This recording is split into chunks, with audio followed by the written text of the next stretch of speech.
L'INPP, Institut national de préparation professionnelle, devient désormais pour les habitants du Manono dans la province de Tanganyika une solution très facile pour se créer ou obtenir de l'emploi sur le marché. Avec une clôture de plus de 4 hectares, l'INPP Manono est un don de Olivier Lembe Kabila, ex-première dame de la République démocratique du Congo sous le Raïs Joseph Kabila Kabange, dénommé Chikata. Il est situé au quartier Makomeno, ex-quartier résidentiel des hauts cadres belges de la société minière Congo Éteint, juste en face de l'Institut supérieur technique et médical, ISTEM, à l'entrée principale de Manono sur la route Lubumbashi. Ces bijoux du standard international, voilà qu'il dispose plusieurs bâtiments servant aujourd'hui aux étudiants de l'université de Manono, avec plusieurs hangars, un atelier de coupe et couture, un autre atelier réservé pour la génie civile, avec un dispositif complet.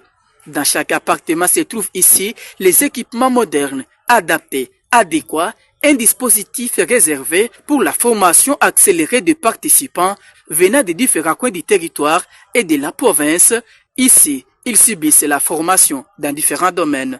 Selon le chef de liaison INPP Manono, l'objectif est de réduire les taux du chômage à Manono en formant les hommes et femmes utiles à la société grâce au métier. Ingénieur Goïkabwe Gaspard. L'INPP est ouvert à toutes les écoles qui sont en déficit et qui sont dans les problèmes de pratique, parce que nous, c'est la profession.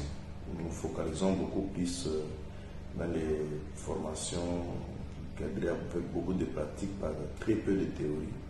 La théorie, c'est pour donner juste une lueur, et les pratiques que nous sommes beaucoup plus focalisés. L'INPP, c'est le cerveau. L'INPP, c'est vraiment le moteur de tout un chacun qui veut trouver de l'emploi, qui veut être à la hauteur de sa vie, qui veut relever son niveau. Le métier d'aujourd'hui cherche beaucoup plus de pratiquants que trop de théoriciens. Nous allons solliciter à tous les jeunes de nous faire confiance, de venir se faire former. Donc, nous invitons tous les jeunes, même ceux qui sont dans l'emploi, de venir faire le recyclage, de venir solliciter des formations. Nous invitons aussi tous nos employeurs, toutes les entreprises, les sociétés qui sont aux alentours, de venir suivre des formations. Et là, c'est qu'il y a des formateurs qualifiés qui sont partout en République démocratique du Congo. C'est une chance pour chacun d'entre nous. Et ces formateurs sont formés partout dans le monde entier. Ils partent au Maroc, en France, en Belgique, ils prennent des formations, ils viennent, ils sont déjà qualifiés.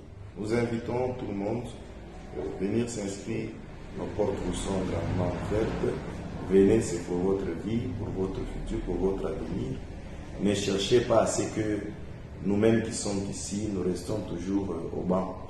Nous sommes toujours des sentinelles, nous sommes toujours des ménagères, des balayeurs. Non, non. Nous voulons, quel que soit ton niveau d'études, venez, l'INPP sait comment te former. Se trouvant déjà en atelier de formation, ces jeunes filles du lycée Lela Kinkasa de la place, une cinquantaine environ, sont venues pour la pratique et se disent satisfaites de passer de la théorie à la pratique devant une machine électrique.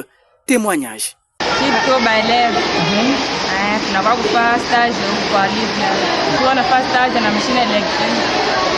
Mais muyajua kushona? Hapana, tushajua. Mbona shona deja kwa mashine ya kura? Ndio. Tuko na shona mankani. Sasa leo mko nafanya nini? Hapa. Tuko na shona. Mbona shona tu? Madada wengine hawakuye, mtawaambia nini? Wale hawakuye. Iko na boga kusema njia nini wewe ulichagula kushona? Olea kufanya hata pedagogia ya mwalimu? Ndio ile tu papa na mama washapenda na mimi mwenyewe nasema mimi nipate paka leo. Itakusaidia kwa nini kushona? Kupata makuta, kufanya tenti ya mimi na shona, wapia wale wanakuwa kukomboa. Mimi niko na ujuzi. Après 3 mois d'une formation accélérée, ces candidates et candidats obtiendront leur brevet signé et délivré à Kinshasa, capitale de la RDC. Une pièce avec une validité indéterminée permettant ainsi aux lauréats d'être plus valeureux sur le marché d'emploi. Certains travaillent déjà avec les ONG, les autres avec les entreprises minières comme CRECNEF, AFZ, une satisfaction pour les responsables de l'INPP. Une soixantaine d'autres brevets pour la première vague sont déjà disponibles au bureau de l'INPP et la remise s'est faite progressivement. Il s'est de rappeler que l'INPP Manono a subi en 2016 un pillage par des hommes mal intentionnés. Quelques pièces de valeur ont été importées, plongeant ainsi l'INPP dans un délestage. Mais cela n'a pas stoppé la continuité du travail.